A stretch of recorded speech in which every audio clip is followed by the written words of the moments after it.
Hey everyone, welcome back to my channel restart own life. कैसे हैं आप लोग? आई होप अच्छे होंगे।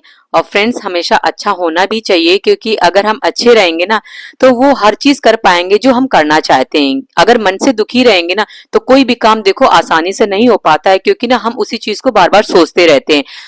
ये वीडियो है वो फ्रेंड्स, बहुत सारे ऐसे कमेंट्स आए हुए मेरे पास में कि जैसे आपको ही पता है कि अभी ना बीपीएससी का रिजल्ट आया हुआ है, उसमें ना बहुत सारे लोग का सिलेक्शन हो चुका है और बहुत सारे का सिलेक्शन नहीं हुआ है। ऐसे बहुत सारे एस्पिरेंट है जिनका एक दो नंबर, दो चार नंबर से रुक गया है।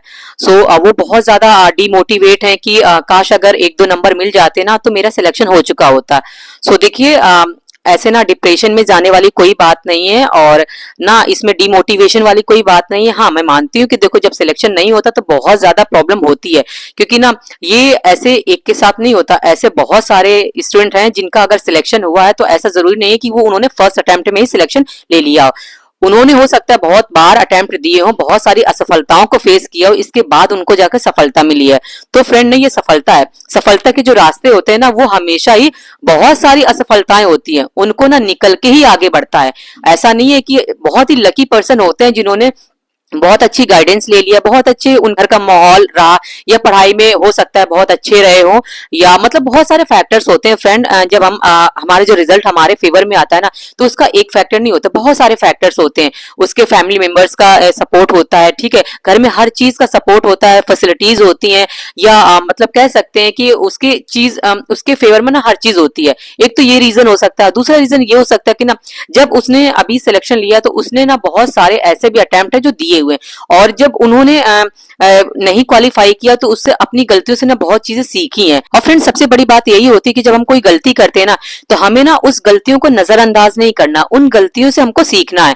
बाई चांस अगर आपका एक दो नंबर से अभी रह गया है तो आपने यहाँ पे कुछ तो अपने आप को एनालाइज किया होगा ना, पेपर में कुछ तो देखा होगा ना आपने कि अगर ये चीज मैं कर लेता या कर लेती तो शायद मेरा सिलेक्शन हो चुका होता। ठीक है। हमें ना अपनी गलतियों से हमेशा ही सीखना चाहिए और आगे बढ़ते रहना चाहिए, कोशिश करते रहना चाहिए, और कोशिश को कभी भी ना बंद नहीं करना चाहिए। क्योंकि अगर आपने कोशिश करनी बंद कर दी फ्रेंड ना, तो वो चीजें ना वहीं पे स्टॉप हो जाएंगी जो चीज आप करना चाहते हो आगे।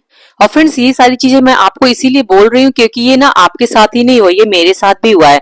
और जैसे कि एक लोग का कमेंट आया हुआ था कि दी आपने बीएड किया या बीटीसी किया है। मेरा 2019 का डीएलएड है और 2021 में मैंने पास आउट कर लिया था।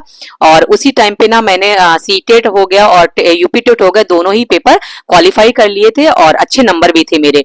और उसी टाइम पे कोई वैकेंसी नहीं थी, और 2022 में आपको भी पता है केवीएस की पीआरटी की वैकेंसी आई हुई थी। मैंने वहां पे वो मेरा फर्स्ट अटेम्प्ट था, वो मैंने दिया। ठीक है। और बहुत ज्यादा क्योंकि 2021 के बाद में फ्रेंड आपको भी पता है कोई खास वैकेंसी नहीं थी, और मेरा तो ये था कि चलो टीचिंग है, टीचिंग में अभी मैंने जस्ट पास आउट किया है तो अभी आई हुई वैकेंसी हमारे पास में अपॉर्चुनिटी है तो उसको हम फिल कर देते हैं। उसमें ना टाइम थोड़ा कम था, और कुछ भी कह सकते हो आप, क्योंकि जिनका सिलेक्शन होना होता है वो फ्रेंड उनके ना फेवर में तो हर चीज होती है, लेकिन जिनका सिलेक्शन नहीं होता है उनके पीछे ना बहुत सारी बातें बनती है। मेरा भी आप ये कहिए कि मैंने पीआरटी का एग्जाम दिया था और उसमें मेरा ना जस्ट एक नंबर से रुक गया था सिलेक्शन। सोचिए, दो चार नंबर होते हैं तो भी बहुत अफसोस होता है, लेकिन जिनका 0.5 या फिर एक नंबर इनसे रह जाता है, सोचिए उनको कितनी तकलीफ होती होगी। मुझे भी बहुत ज्यादा डिमोटिवेशन हुआ था, मेरे साथ भी बहुत सारी प्रॉब्लम्स आई थी। मुझे ऐसा लग रहा था ना कि अब मैं कोई एग्जाम की तैयारी ना करूं, क्योंकि मैंने जो एग्जाम की तैयारी की है ना उसमें अभी हुआ नहीं, और अब पता नहीं अब आगे कौन सी वैकेंसी आने वाली है, पता नहीं, उसके लिए फिर से हमको शुरुआत से फिर से मेहनत करनी पड़ेगी और फिर से यही सारी चीजें फेस करनी पड़ेगी। फिर फ्रेंड, ये होता है ना कि अभी हम क्या है, अभी कुछ कर तो नहीं रहे ना, अभी हमारे पास में जो भी वैकेंसी आई है हम बस, क्योंकि हमारा सपना है हमें गवर्नमेंट जॉब लेनी है, तो हमें खाली तो नहीं बैठना है, या फिर ये सब चीजें ना सोच के तो नहीं बैठना है कि नहीं अभी हम उसी सब पुरानी चीजों को लेके बैठे रहें और आगे की जो भी तैयारी हम वो छोड़ देंगे। ये सब चीजें ना कुछ दिन तक चलती हैं, दो चार दिन पांच दिन चलते हैं, लेकिन इसके बाद ना हमें अपने आप को फिर से मोटिवेट करना है, ये सोचना है कि नहीं जो हो गया सो हो गया, और जो भी मैंने पिछली गलतियां की थी वो अब दोबारा रिपीट नहीं करनी है। क्योंकि फ्रेंड, मुझे पता था कि केवीएस में मेरा 1 नंबर से अगर रह गया है ना, तो वो किस वजह से रह गया, वो जो चीजें हैं ना वो मुझे पता है, किसी और को नहीं पता होती। अगर गलती आप कर रहे हो, एग्जाम में बैठ रहे हो ना, एग्जाम में कोई भी चीज अगर आपसे मिस्टेक हो रही है, कुछ भी क्वेश्चन गलत हो रहा है ना, तो वो आपको ही पता क्यों गलत हो रहा है। भाई उसके लिए हो सकता है कि आपने अच्छे से नहीं पढ़ा हो, या बहुत सारी चीजें होती है, मैनेज नहीं कर पाते हैं, टाइम मैनेजमेंट नहीं होता है, बहुत सारी चीजें होती है फ्रेंड। वो सब जब हम तब बोल पाते हैं ना जब हमारा सिलेक्शन नहीं हो पाता है, और जिनका सिलेक्शन हो चुका होता है वो तो फ्रेंड ये सारी चीजें उनके लिए मायने नहीं रखती हैं। सो फ्रेंड्स, इसी तरह से आपको ही मोटिवेट रहना है, और डिप्रेशन में जाने वाली कोई बात नहीं है कि अभी कुछ अच्छा नहीं लग रहा है, बहुत ज्यादा बुरा फील हो रहा है, होता है फ्रेंड, सबको होता है। लेकिन ये सोचिए अभी अगर बुरा फील हो रहा है ना, तो आगे आने वाली जो भी वैकेंसीज है ना, उसमें सोचिए हम तो अच्छा कर ही नहीं पाएंगे। जो हो गया सो हो गया, उसको आप छोड़िए, आगे की सोचिए। जो भी आगे एग्जाम आप देने जा रहे हो उसके बारे में सोचिए, और जो भी आपने पिछली गलतियां की है उनसे ना सबक लेना है, और अब वो चीज नहीं दोहरानी है जिससे कि इस बार भी सिलेक्शन रुक जाए। और देखिए फ्रेंड, जब हम तैयारी करते हैं ना, तो बहुत सारी चीजें होती हैं हमको छोड़नी पड़ती हैं। और देखिए आपको भी पता है आजकल ना सोशल मीडिया का टाइम है, और जब भी हम फोन उठाते हैं ना, तो हमारा जो टाइम होता है ना वो ज्यादातर फोन पे ही चला जाता है। जब एक स्क्रॉल करते हैं, दूसरा स्क्रॉल करते हैं, ऐसे ना कब वो 5-10 मिनट से लेके ना 1 घंटे निकल जाता है पता ही नहीं चलता। और ये एक के साथ नहीं, वो सबके साथ होता है। सो फ्रेंड, ये आपको देखना है कि हमें टाइम ना अपना जो फोन पे है वो कितना स्पेंड करना है। और फ्रेंड्स, अपनी स्ट्रेटजी बनानी है कि हमें अपना पूरा दिन का शेड्यूल पता होना चाहिए, पूरा टाइम टेबल पता होना चाहिए कि हमें आज क्या करना है, कल क्या करना है। इसी तरह से ना अपने जो टारगेट्स हैं वो पूरे दिन के सेट होने चाहिए, जो मैं आपके साथ शेयर करती हूँ। फ्रेंड देखिए, एक बार मैं भी इस तरह से ना सिचुएशन से गुजर चुकी हूँ, और अभी मेरा आरओ का एग्जाम है। सो उस पर ज्यादा फोकस रहता है, वो मैं भी पढ़ती हूँ। और देखिए हम अपना ना 100% देने की कोशिश करते हैं, और इसके बाद रिजल्ट क्या होगा क्या नहीं होगा ये तो हमें भी नहीं पता, ना आपको पता है। हमारी अपनी मेहनत होती है, हमारी अपनी कोशिश होती है, और कोशिश ना तब तक करती रहना चाहिए जब तक कि हमें अपनी सफलता मिल ना जाए।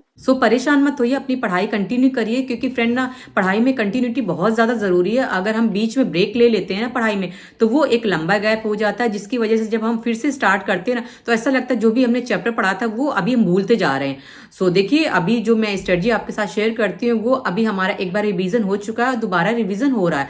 लेकिन जो लोग भी आरओ की तैयारी कर रहे हैं, और जो लोग पहली बार ही तैयारी कर रहे हैं, क्योंकि मेरा भी फर्स्ट अटेम्प्ट ही है, मैं भी एक बार पढ़ चुकी हूँ सारी बुक्स वगैरह। इनकी जो प्रैक्टिस है ना वो मैं घटना चक्र से करती हूँ, जो चीजें मैं आपके साथ शेयर करती रहती हूँ। जो मेरे ऑलरेडी सब्सक्राइबर हैं वो ये सब चीजें जानते हैं, क्योंकि मैं उनके साथ डेली अपडेट रहती हूँ।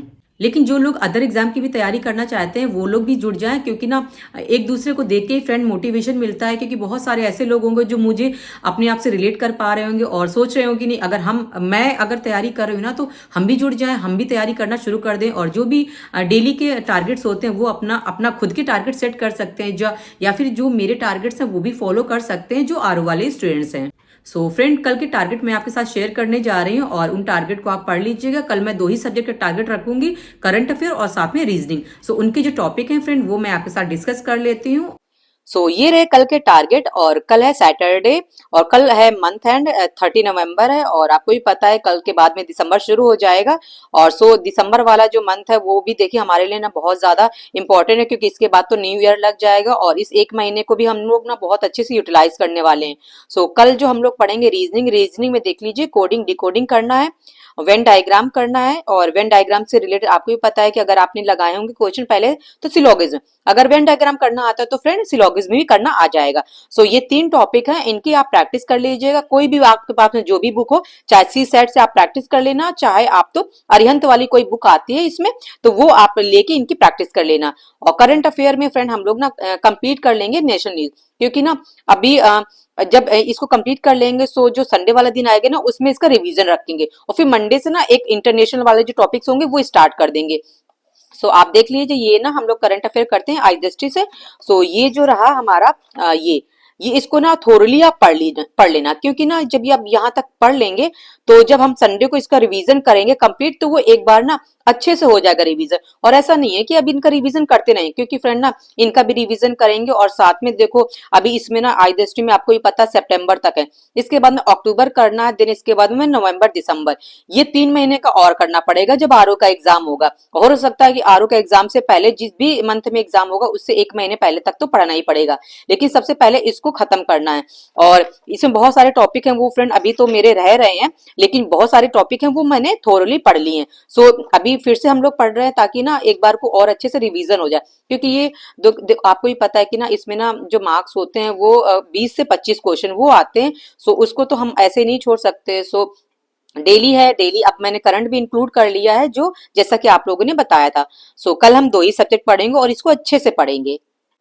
सो चलिए फ्रेंड्स, इस वीडियो को यहीं पे एंड करते हैं, और वीडियो पसंद आए तो लाइक कर दीजिएगा, चैनल पे नए हैं तो चैनल को सब्सक्राइब कर लीजिएगा, और मिलते हैं नेक्स्ट वीडियो में। तब तक के लिए बाय एंड टेक केयर।